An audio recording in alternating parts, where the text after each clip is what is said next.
सुप्रभात छात्रों। आज की इस ऑनलाइन कक्षा में हम पढ़ेंगे सूरदास जी की भक्ति। अब सूरदास जी की भक्ति को समझने से पहले या पढ़ने से पहले हम सब भक्ति को समझेंगे कि भक्ति किसे कहते हैं। भक्ति जो है बज धातु से बनी, जिसका अर्थ होता है सेवा करना या भजना, यानी अपने इष्ट देव के प्रति पूर्णतः समर्पण ही भक्ति है, या ईश्वर के प्रति प्रेम और श्रद्धा ही भक्ति। अब सूरदास जी भक्ति काल के सर्वश्रेष्ठ कवि माने जाते हैं। वो श्री कृष्ण जी के अनन्य भक्त थे।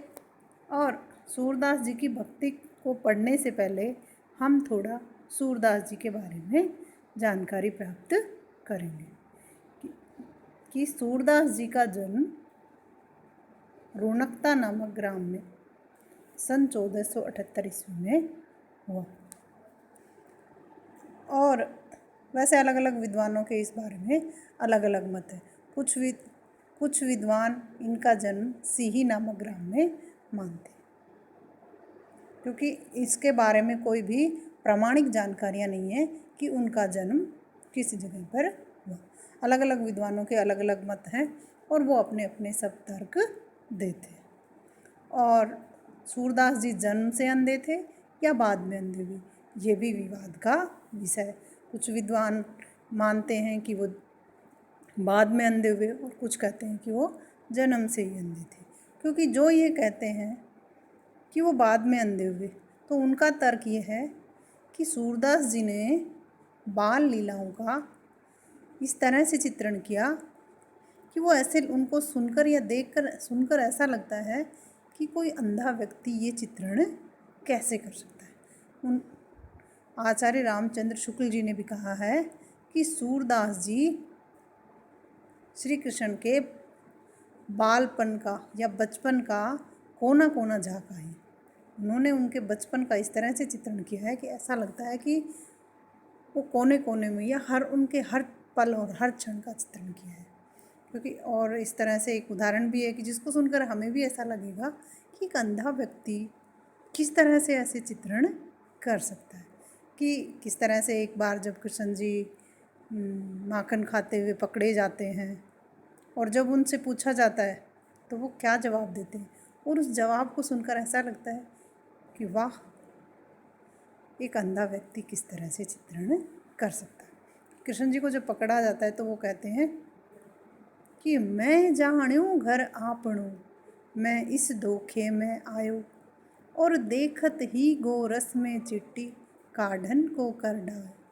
कि जो बच्चा रंगे हाथों पकड़ा जा रहा है उसके मुंह पर मक्खन लगा हुआ है, उसके हाथों में मक्खन लगा हुआ है, और वो कितनी मासूमियत से कितनी सफाई से झूठ बोल जाता है और कहता है कि मैं तो ये समझा कि ये अपना घर है, मैं जाण्यूं घर आपणो, मैं तो ये समझा ये अपना ही घर है। इस धोखे में आयो, और इस धोखे में मैं इस घर आ गया, और देखत ही गोरस में चिट्ठी, और जैसे ही मैंने मक्खन में चिट्ठी दे देखी, काढ़न को कर डारो, तो वैसे ही मैंने उसको निकालने के लिए अपना हाथ मटकी में डाल दिया। और फिर आगे जब उससे पूछा जाता है अच्छा तुम्हारे मुंह पर मक्खन क्यों लगा है, तो वो कहते हैं कि ये जो मेरे दोस्त हैं ये मुझे पिटवाना चाहते हैं, इसलिए इन्होंने ज़बरदस्ती मुझे पकड़कर मेरे मुंह पर मक्खन लगा दिया। तो इस तरह के चित्रण के बारे में जब हम सुनते हैं और उनको पढ़ते हैं तो हमें ऐसा लगता है कि क्या सच में सूरदास जी जन्मांध थे। लेकिन ये विवाद का विषय है और अलग अलग विद्वानों के अपने अपने मत हैं। तो जो उनको ये मानते हैं कि वो बाद में अंधे हुए, वो इस तरह से इस बारे में तर्क देते हैं। और इसी के साथ एक किंवदंती भी चलती है कि सूरदास जी कहीं जा रहे थे और रात को अंधेरे में उनको दिखा नहीं और वो एक कुएं में गिर गए। वो 2 दिन तक वहाँ भूखे प्यासे रहे और चिल्लाते रहे लोगों से कि कोई आए और मेरी मदद करे। ऐसा कहते हैं कि उस समय श्री कृष्ण जी वहाँ आए और उन्होंने उसको कुएं से बाहर निकाला। और वो इस तरह से भी कहते हैं कि वो उस समय अंधे थे, तो और कृष्ण जी ने उनको ठीक कर दिया, उनकी आंखें ठीक कर दी। लेकिन उन्होंने श्री कृष्ण जी से ये कहा कि भगवान, इन आँखों से मैंने आपको देखा है, अब मैं इन आँखों से किसी और चीज़ को देखना नहीं चाहता हूँ, इसलिए आप मुझे वापस अंधा ही बना दीजिए। इस तरह से अलग अलग तरह की अनेक बातें हम सूरदास जी के बारे में पढ़ते और जानते हैं। और उनकी मृत्यु 1583 ईस्वी में गोवर्धन के पास पारसोली नामक ग्राम में हुई थी। इस तरह से हम उनके जीवन परिचय के बारे में जानकारियाँ प्राप्त करते हैं। अब हम पढ़ते हैं उनकी भक्ति के बारे में कि सूरदास जी वल्लभाचार्य के शिष्य थे। सूरदास जी किनके शिष्य थे? वल्लभाचार्य के शिष्य। उनके काव्य में वल्लभाचार्य द्वारा प्रतिपादित कृष्ण स्वरूप की प्रतिष्ठा स्वाभाविक रूप से हुई। तो वल्लभाचार्य जी थे, उन्होंने कृष्ण जी की भक्ति को स्थापित किया। सूरदास की भक्ति में अंतःकरण की प्रेरणा तथा अंतर की अनुभूति की प्रधानता है। सूरदास जी की जो भक्ति है उसमें अंतःकरण की प्रेरणा, अंतःकरण यानी अपने अंतरात्मा की प्रेरणा।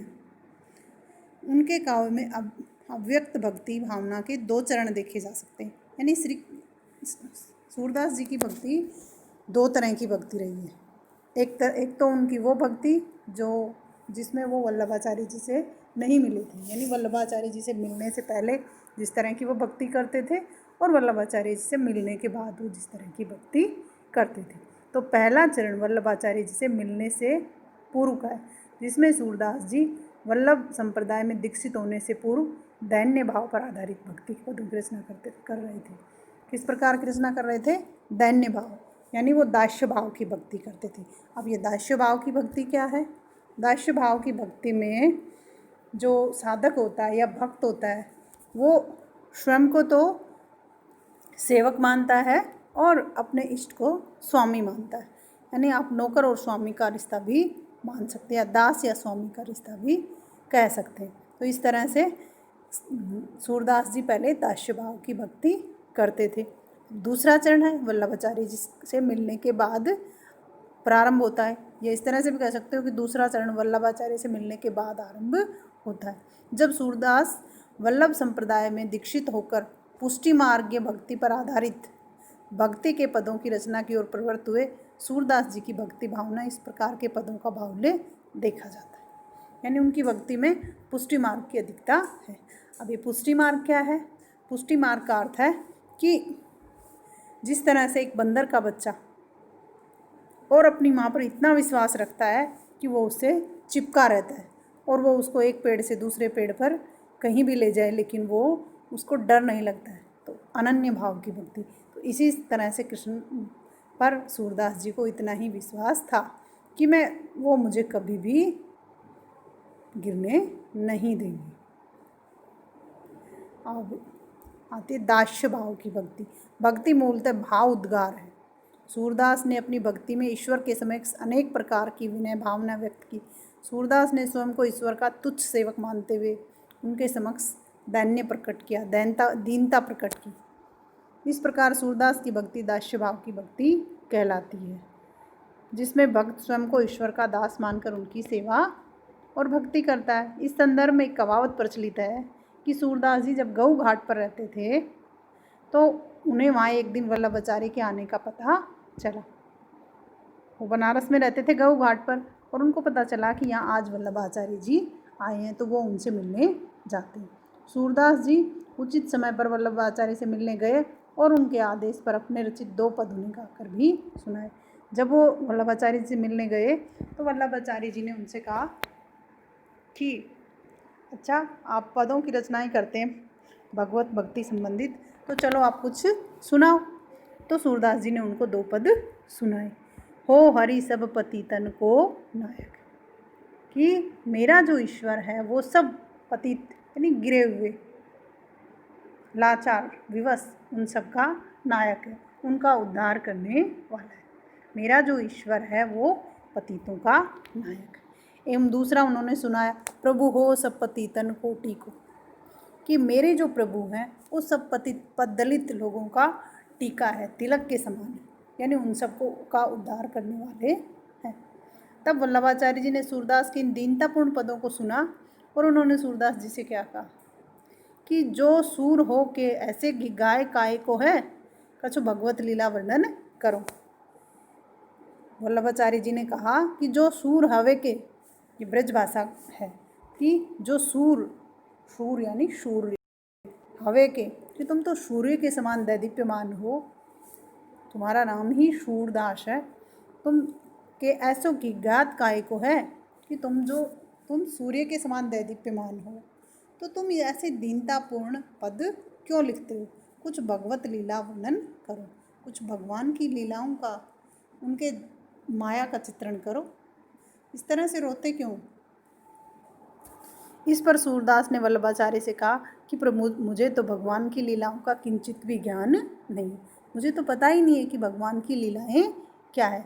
ऐसा सुनकर वल्लभाचार्य जी ने सूरदास को अपने संप्रदाय में स्वीकार किया, पुष्टि मार्ग में दीक्षित करने का निश्चय लिया। उन्होंने सूरदास को श्रीमद् भागवत के 10वें स्कंद की बनाई हुई अपनी अनुकरणिका सुनाई, जिसके पश्चात सूरदास ने विनय के पदों का गान छोड़कर पुष्टि मार्गी परिपाटी के अनुसार ईश्वर की भक्ति का वर्णन करना आरंभ कर दिया। भक्ति भावना के प्रथम चरण में सूरदास ईश्वर भक्ति को इस संसार में व्याप्त भय एवं ताप से बाहर निकालने का एकमात्र रास्ता मानते हैं। उनका अनुराग जो है ईश्वर के प्रति अप्रतिम है, इसलिए सांसारिकता के प्रति उन्होंने विराग भाव व्यक्त किया है और सांसारिक सुखों की निंदा करते हुए सूरदास ने सभी सांसारिक कार्यों, सुखों और अवस्थाओं को दोषपूर्ण माना है। उनका मानना था कि निष्पक्ष आँखों से देखने पर ही अपने भीतर की अच्छाइयाँ और बुराइयाँ दिखाई पड़ती हैं। खुद के प्रति बरती गई ईमानदारी भक्त के हृदय में दैन्य भाव को जगाती। सूरदास जी क्या मानते थे कि हम निष्पक्ष होकर जब अपने अंदर झांकते हैं तो हमें पता चलता है कि हम किस तरह के इंसान हैं, हम अच्छे हैं या बुरे। और जब हम इस तरह से ईमानदारी, अपने स्वयं के प्रति ईमानदारी बरतते हैं, तो उससे हमारे अंदर ईश्वर के प्रति दैन्य का भाव जगता है, भक्त के हृदय में दैन्य का भाव जगता है। इसी कारण सूरदास के विनय वर्णित इन आरंभिक पदों में दैन्य भावों की अधीनता की प्रधानता है।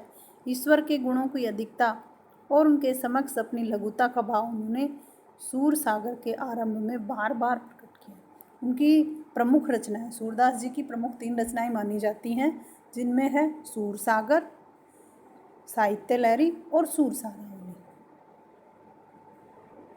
वे कहते हैं कि अगर उन्होंने ईश्वर भक्ति नहीं की तो उनका इस संसार में जन्म लेना ही व्यर्थ है। सूरदास जी कहते हैं कि सूरदास भगवंत भजन बिनु धरती जननी बोझ कत मारी, सूरदास प्रभु तुम्हारे भजन बिनु जैसे सुकर स्वान सिया। सूरदास जी कहते हैं कि मेरा तो जन्म ही भक्ति करने के लिए हुआ। अगर मैंने ईश्वर की भक्ति नहीं की, अपने कान्हा की भक्ति नहीं की, तो मेरा तो जन्म लेना ही व्यर्थ है। सूरदास जी कहते हैं कि सूरदास भगवत भजन बिनु, कि भगवान के भजन के बिना धरती जननी बोझ कत मारी, कि अगर मैंने भगवान का भजन नहीं किया, भगवान की भक्ति नहीं की, तो मैंने अपनी माँ और अपनी धरती माँ दोनों को ही बोझ से दबा दिया, यानी उनके ऋण से ऋण नहीं हुआ। वो उन्होंने मुझे झेला, सहा, और अगर मैंने भक्ति नहीं की तो ऐसा लगता मानो मैंने अपनी माँ और धरती माँ दोनों को बोझ के नीचे ही दबा दिया। सूरदास प्रभु तुम्हारे भजन बिनु, सूरदास जी कहते हैं कि हे प्रभु, तुम्हारे भजनों के बिना तो मैं वैसा रहूँगा कि जैसे सूअर, कुत्ता और गीदड़। उनकी ज़िंदगी जिस तरह से निस्सार है, उसी तरह से मेरा जीवन भी बेकार हो जाएगा। मेरी ज़िंदगी एक सूअर, एक कुत्ते और गिद्दड़ के समान मानता हूँ। अगर मैंने आपकी भक्ति नहीं की तो मेरी ज़िंदगी एक सूअर, कुत्ते और गिद्दड़ के समान। सूरदास का भक्त हृदय इतिहास और पुराण के अनेक उद्धरणों के माध्यम से भक्तों पर ईश्वरीय कृपा के महत्व का प्रतिपादन करता है।